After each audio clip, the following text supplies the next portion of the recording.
Assalamualaikum warahmatullahi wabarakatuh. Hai semuanya, kami dari kelompok 4 akan membahas mengenai teknik ekstraksi tanpa pemanasan, yaitu perkolasi. Video ini kalian buat untuk memenuhi tugas mata kuliah Kimia Bahan Alam 2 dengan dosen pengampu Bapak Apoteker Hayul Fadli, MSI. Sebelum masuk ke materinya, ada baiknya kita perkenalan dulu. Kami dari kelompok 4 yang beranggotakan Anissa Khairiyah dengan NIM 2101113, Mutia Anggraini dengan NIM 2101141, Nurmaslina Dia Putri dengan NIM 22011249, Putri Joanda dengan NIM 2101149, dan yang terakhir ada Revina Tasya Azkia dengan NIM 2101151. Masuk ke materinya, pertama kita akan membahas mengenai sejarah perkolasi. Sejarah perkolasi di mana pada abad ke-20 perkolasi digunakan dalam bentuk industri minyak. Proses pengekstrakan minyak dari biji-bijian seperti kelapa sawit atau biji bunga matahari. Proses ini mengandalkan ekstraksi dengan pelarut untuk mendapatkan minyak dari biji-bijian tersebut. Nah, seiring dengan berkembangnya industri kimia, teknik ekstraksi perkolasi mulai diaplikasikan dalam penelitian dan produksi senyawa kimia lainnya. Setelah mengetahui sejarah perkolasi, selanjutnya kita masuk ke definisi perkolasi. Yang mana ekstraksi perkolasi ini adalah suatu teknik yang digunakan untuk memisahkan ataupun mengekstraksi zat terlarut atau zat yang terdispersi dari suatu matriks padat menggunakan agen perkolasi ataupun pelarut tertentu. Selanjutnya, prinsip dan tujuan perkolasi. Yang pertama, prinsip dari metode perkolasi ini adalah dengan membiarkan pelarut meresap melalui material padat ataupun matriks sehingga mengeluarkan ataupun mengangkut zat yang diinginkan. Nah, untuk tujuannya yaitu untuk menarik seluruh zat berkhasiat di dalam simplisia dan biasanya pada zat berkhasiat yang tidak tahan panas. Selanjutnya, jenis ekstraksi perkolasi. Yang pertama, ada perkolasi biasa. Perkolasi biasa, cara penyariannya yang dilakukan dengan mengalirkan penyari melalui serbuk simplisia yang telah dibasahi.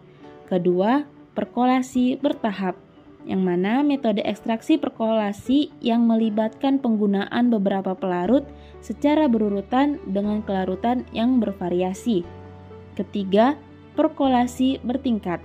Perkolasi bertingkat adalah metode ekstraksi perkolasi yang melibatkan penggunaan beberapa ekstraktor. Yang keempat, ada perkolasi dengan pengembalian pelarut. Perkolasi dengan pengembalian pelarut dikenal dengan ekstraksi sirkulasi ataupun ekstraksi perkolasi berulang dengan pengembalian pelarut.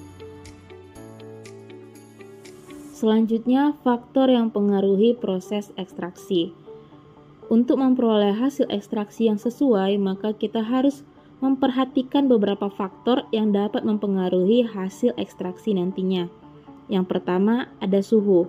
Yang mana suhu ini sangat berpengaruh karena zat aktif yang akan ditarik ataupun yang diekstraksi nantinya bersifat termolabil. Sehingga apabila suhu tidak sesuai, maka hasil penarikan ataupun zat aktif yang kita harapkan juga nantinya tidak sesuai. Yang kedua, jenis pelarut. Jenis pelarut ini sangat berpengaruh terhadap ekstraksi perkolasi karena jenis pelarut yang kita gunakan itu harus sesuai dengan kelarutan zat aktif yang akan kita ekstraksi nantinya.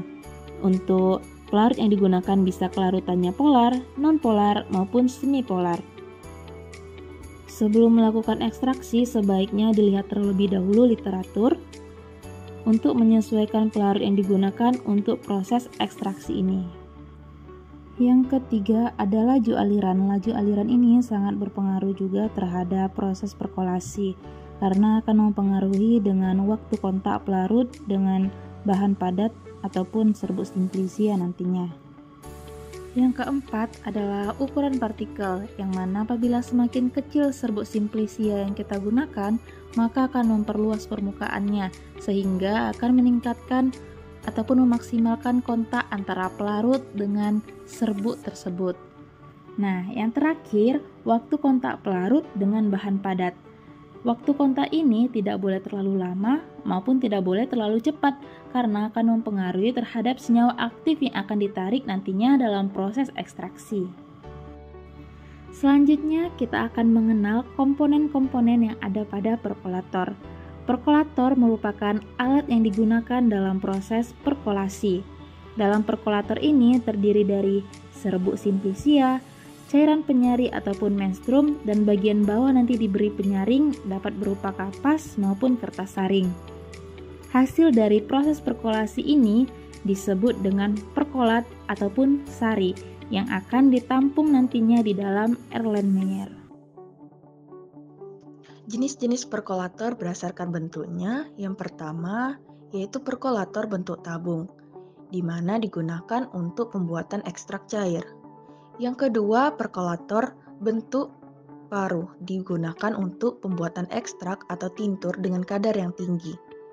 Yang ketiga itu ada perkolator bentuk corong, biasanya digunakan untuk pembuatan ekstrak atau tintur dengan kadar yang rendah. Selanjutnya yaitu untuk memperoleh ekstrak yang diinginkan, kita harus menggunakan bahan baku yang cocok untuk metode perkolasi ini. Yang pertama yaitu simplisia yang termolabil atau dipengaruhi oleh suhu.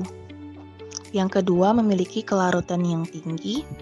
Yang ketiga, berbentuk serbuk atau di mana simplisia ini dihaluskan hingga berbentuk serbuk.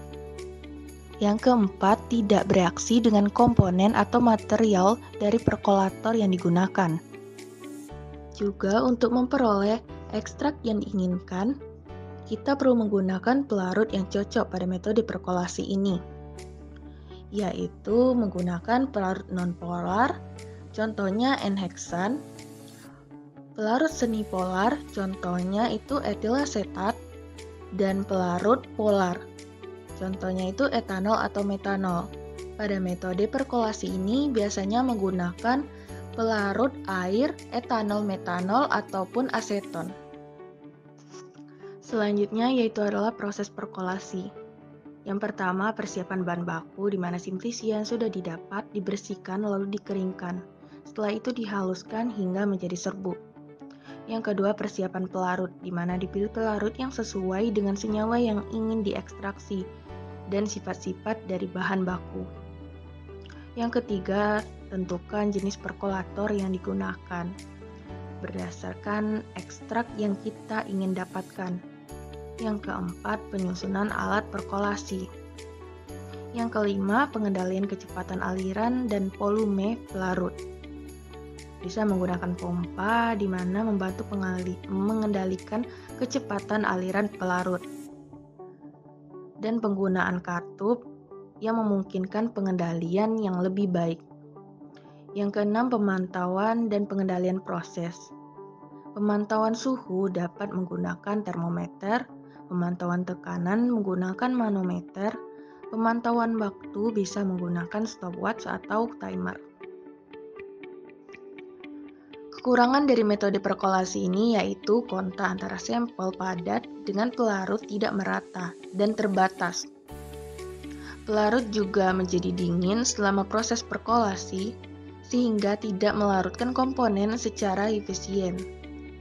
Sampel dalam pelarut tidak homogen, sehingga sulit menjangkau ke seluruh area. Metode ini juga membutuhkan banyak pelarut dan memakan banyak waktu, serta memiliki kelebihan tidak memerlukan langkah tambahan, tidak membutuhkan panas, sehingga teknik perkolasi ini sangat cocok untuk substansi yang bersifat termolabil. Dan sampel selalu dialiri oleh pelarut baru, di mana pelarut dialiri melalui sampel sehingga pelarut menyaring lebih sempurna. Baiklah, sekian pemaparan materi dari kami. Apabila ada salah kata, kami mohon maaf. Wabillahi taufiq walhidayah. Wassalamualaikum warahmatullahi wabarakatuh.